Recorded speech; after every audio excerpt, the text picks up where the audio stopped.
Nearer, my God, to thee, nearer to thee.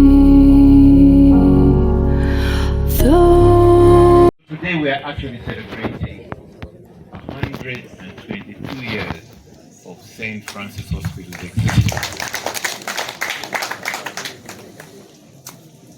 We are, in the Bantu language, we are here because they were.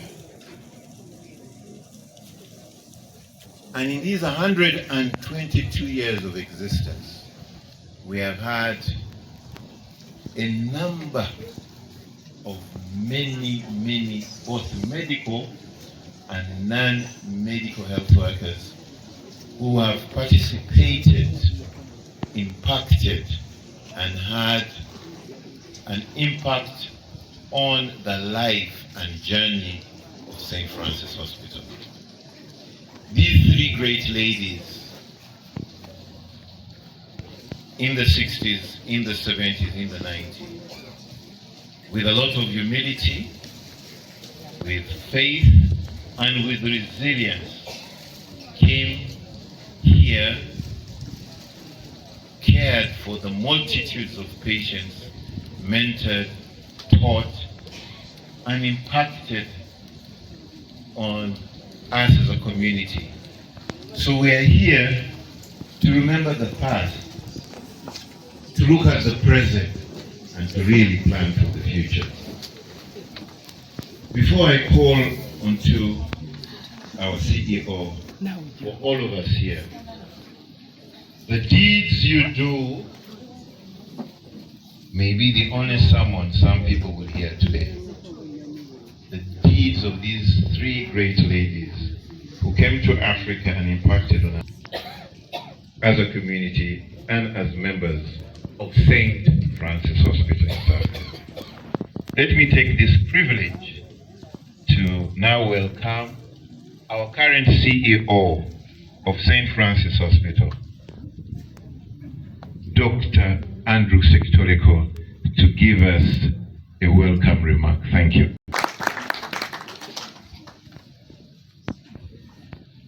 Honorable Christian, board members here present, our main celebrant.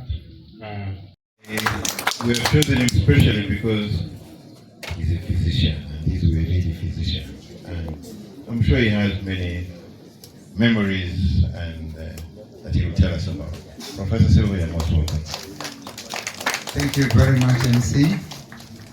Everyone in his category or her category. I'll be very brief so that we can catch up with time. When we came to Nsambya, we were actually the second batch, but in reality, the third batch. I remember very well when we were doing ward rounds in Mulago towards our final year. One of the consultants, I won't mention who, we saw a patient and they said, oh, this one has just come from Nsambya. You know, they practice some bush medicine, so let's go back and go through. So as it were, these three ladies, the river started flowing upwards. Things changed. So coming to Nsambya was at that time like going into uncharted waters. Dr. Hakim Abi was the first one. Then the second batch were those who were halfway. That's Dr. Frank Morera, who I think should be in Canada still. He didn't finish his internship for some reasons. The country was at war, and I think they were running after him, so he left a little early. And the third, the second, whom he was, Dr. Livingston Biarugaba, passed on after being Member of Parliament. Then we came on as the third group, and it was very difficult to choose in Nsambya. It looked as though you were going to a place where there is no medicine. So we came over first to ask them whether we can come for internship. And the first person I met was Dr. Veronica Mary. And she said, you come here and we shall give you the skill to learn medicine. And I looked at the girl, you know, she was done very young and very fast. If anybody was very fast, if you didn't take your time, you found you already examined and finished. Extremely fast. So it gave me courage. I went and asked my brother-in-law, I said, should I go to Nsambya? He said, no, go there. After all, you are only going to be 3, you'll actually get a skill. So we did come, and the first person I met was Dr. Dagan says, you are going to go to Obs and Gyne.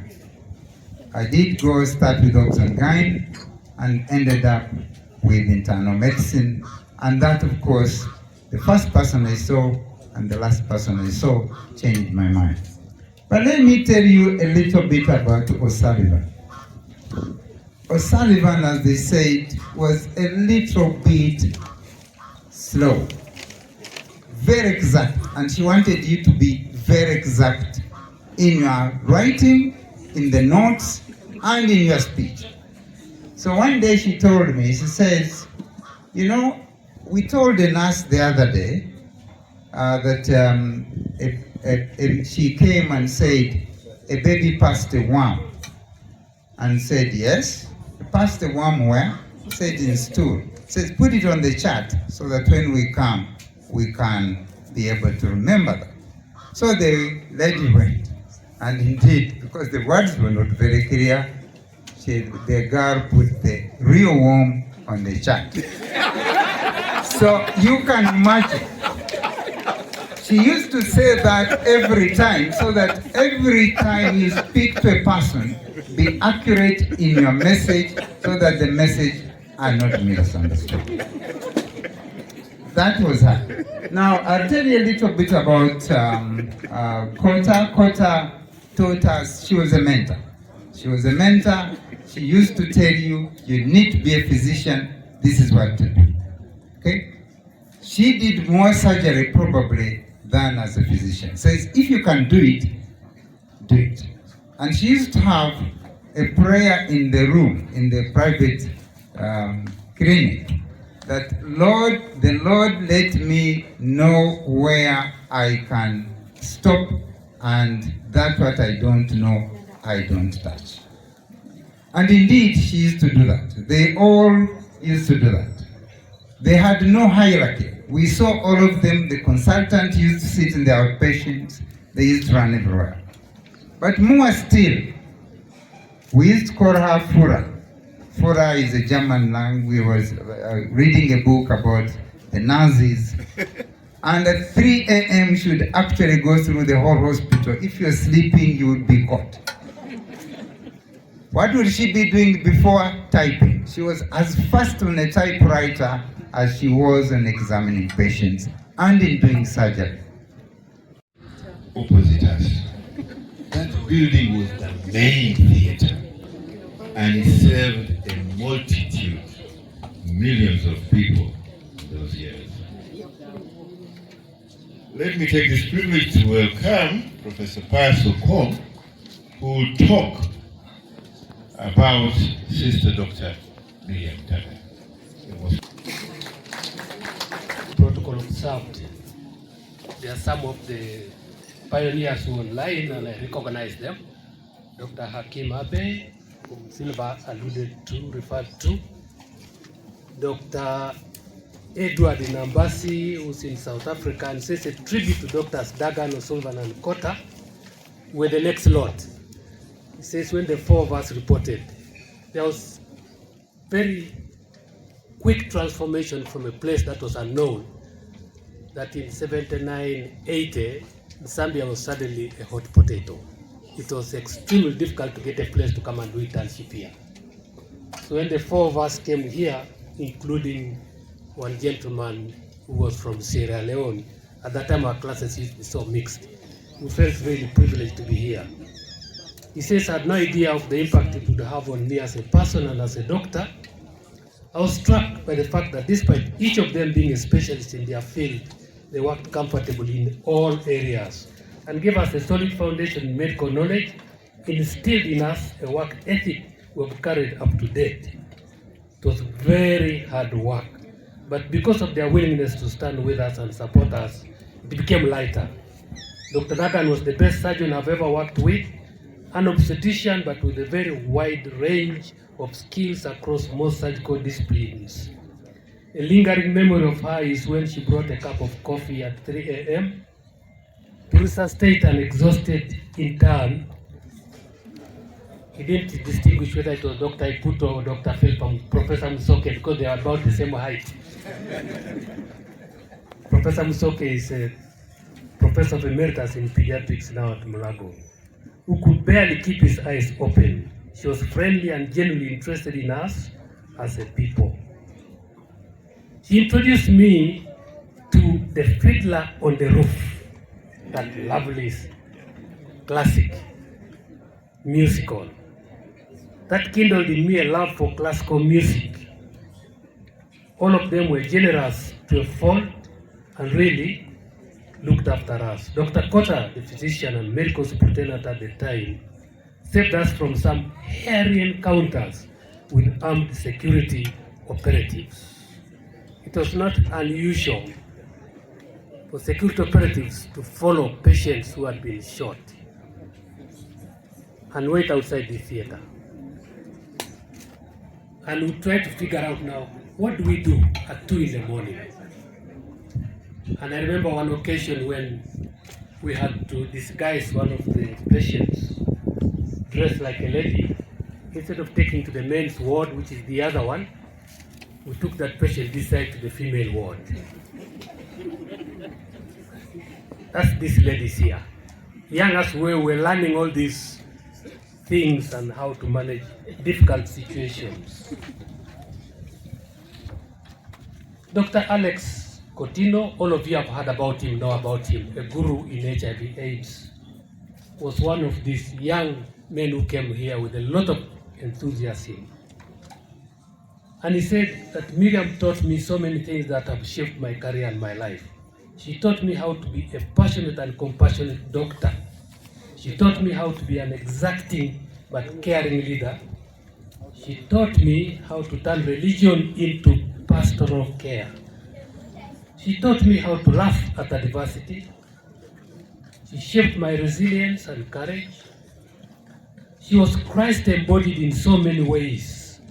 Her greatest legacy in all of us who passed through her hands. May we impact others as she impacted us. Those are the reflections of Dr. Alex Coutinho.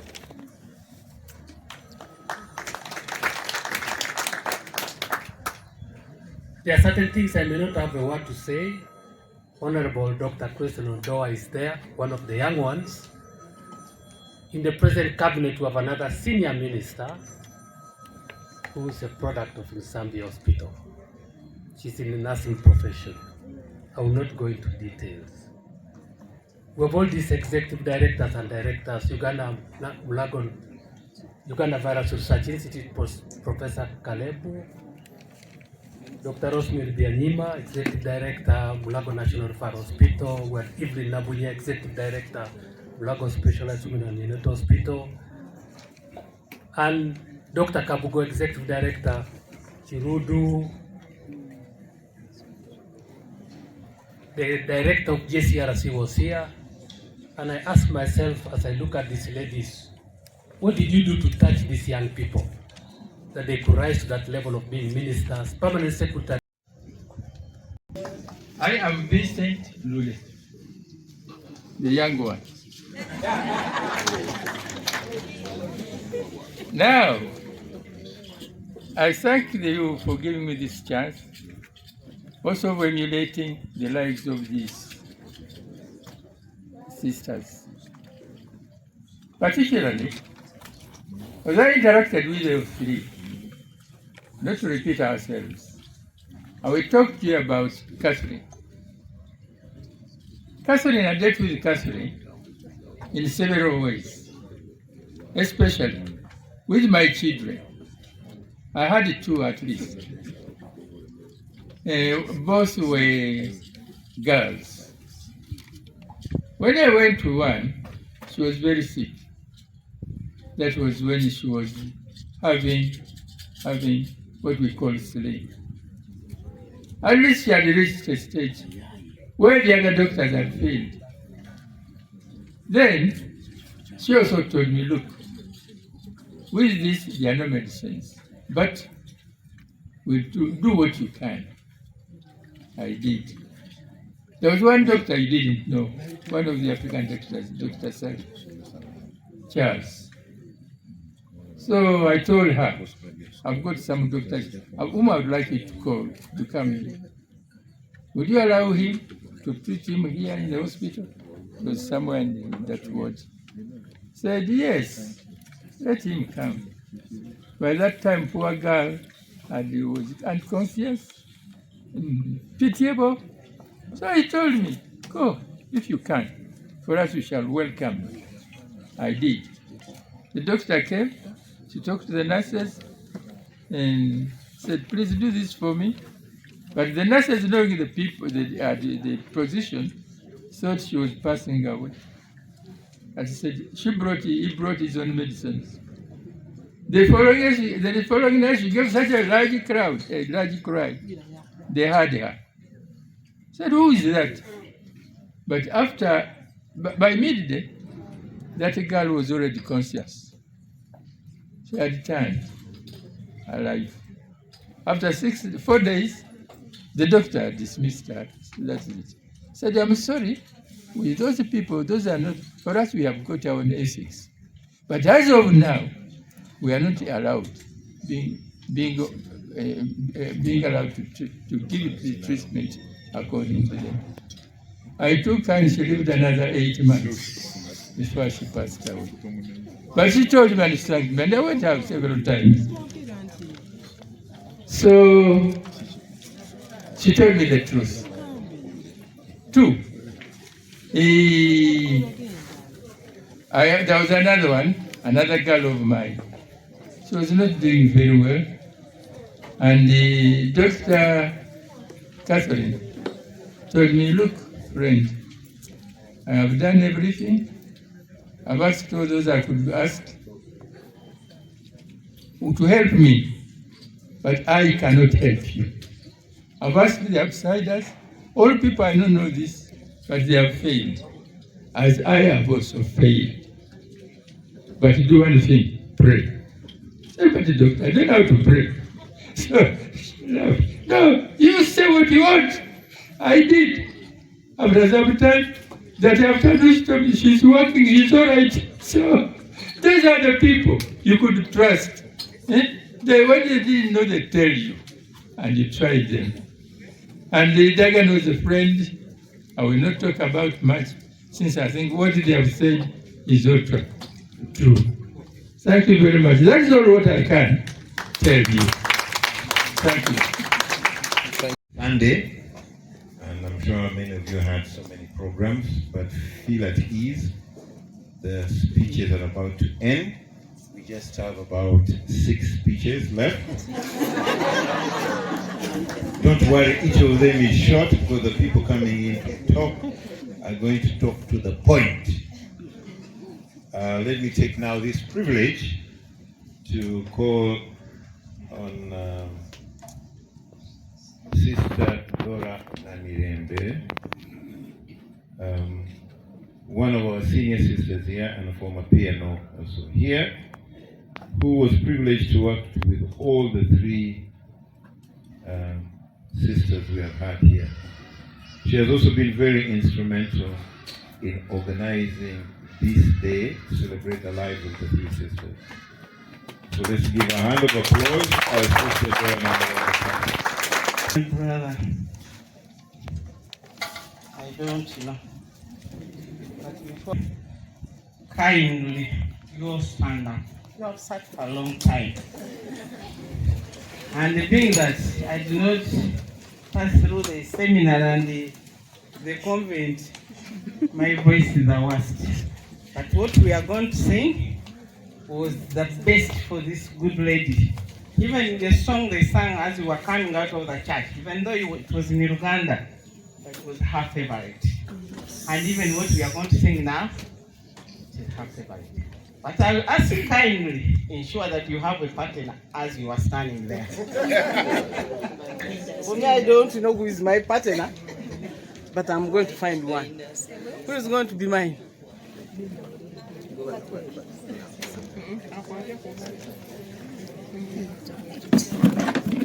And you have enough space. You see what I'm doing? Yeah, that's what I want you also to do. That's what you are going to be doing. We are celebrating their lives. We are not mourning, but we are celebrating their lives.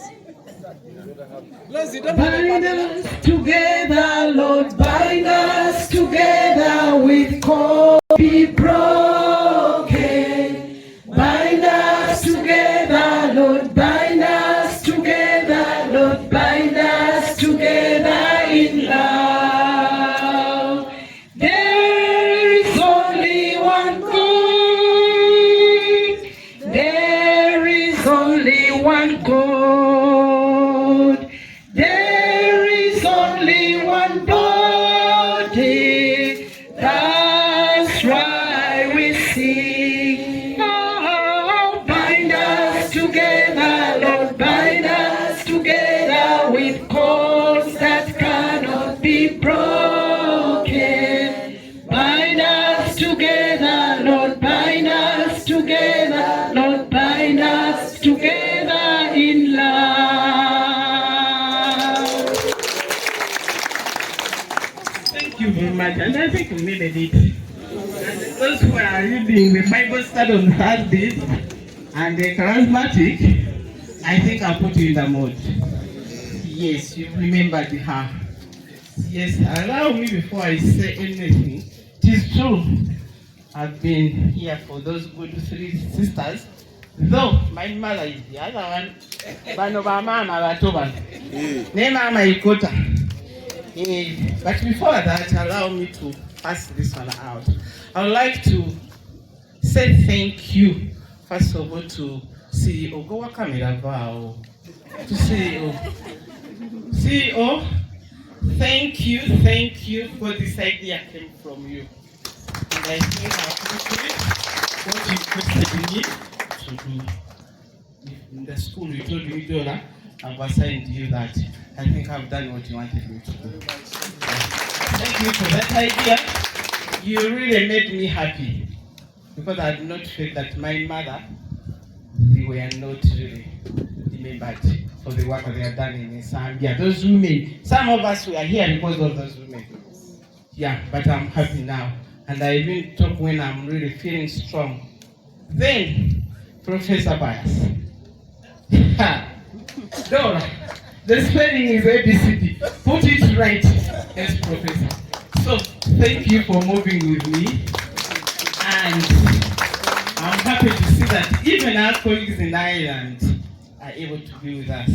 Thank you. The Zoom, he fixed it yesterday. He asked me and I told him what I was going through. He said, don't worry, give me a minute. Thank you very much. And also to see that you and Dr. Silva, you try to see that, and Dr. Yaruhanga, so that your colleagues, they are all here. Those who managed to come. And I'm so happy.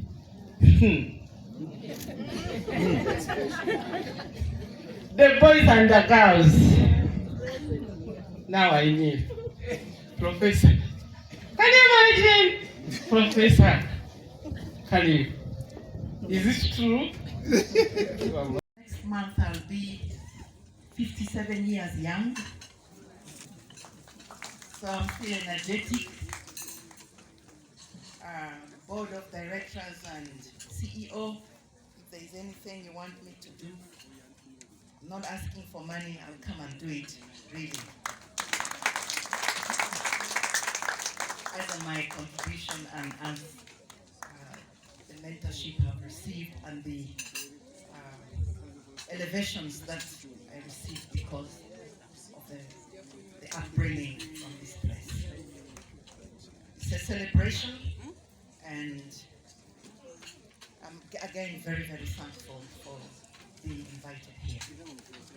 God bless you all. Thank you. in Chibaya. Dr. Miriam was really a close friend of mine. She became like my mother. When I joined here, I joined this hospital as a cleaner, and she made sure I go back to study. She connected me to father who paid for me for school fees from here, and I studied medical laboratory technology, and I worked here for 10 years. And she was like my mother, my spiritual guardian. She took me to Emmaus Katikamu. And I'm now evangelist. I can talk, I can preach because of her. She used to love us so much. She used to take us to Lavana house where they stay when we were off. And we could even enjoy at home like we are children of the family. And she used to really to teach us Bible study. She really liked Jesus, and she told us to be witnesses. And she could, fun enough, she could even act. She used to play some role plays as evangelizing part of it. And she could really make sure that you understand the word of God, and she could make sure you put it in practice. The way we used to handle patients here was really too different compared to other medical personnel, because she used to tell us, don't touch a patient before saying a prayer, because it is not we to heal, it is Christ, it is God. So she taught us how to trust God more, especially when we are handling patients. And she taught us to be kindly, lovely, to smile at patients. I didn't know even that every time you have smile, but she taught us how to smile to patients, that even this smile can heal a patient. The way, even touching, you know, people were some, they don't want to touch, but the Dagan told them, no, you have to touch the patient. You know, that kind of love, the connection she used to tell us to connect to clients. The way she used to teach us how to be, to build what we call rapport. To own the patient, to own the case that the patient is going through. So I learned a lot from Dr. Dagan, and that's what I'm practicing by the. I'm now an evangelizer. I was promoted from here to go to Emmaus and to go to Emmaus for evangelization, but then they took me to Kamocha. There is a caring community. You can see what I'm putting on Kamocha, Christian caring community. So I was working there. Then from there, they took me to Makerere to study medicine management and support supervision. Now I'm a supervisor. I work with the Kampala Archdiocese Health Coordinator's Office. I now supervise facilities under Kampala Archdiocese. But all this is from Dr. Dagan, who is me. She got me from zero in the village. I'm now like what I am because of Dr. Miriam Dagan. May her soul rest in eternal peace. Friendly, approachable, and well, I got to know her when I was working here. She treated me. I had a problem of varicose veins, and when I came here, she examined me and said, now I'll have to operate you, and she operated me varicose veins on the leg. Then after some time again I had problem with my uterus. I had a lot of swollen bodies, and so she told me I think it's better to take it out. And I had every month I used to go many times. I used to repeat my monthly periods. So she said it's better we treat you and take it out. And so she treated me. In 1995, I was operated. Actually, I have said that sister was very kind. She was very kind and very approachable, very understanding, very quick to offer whatever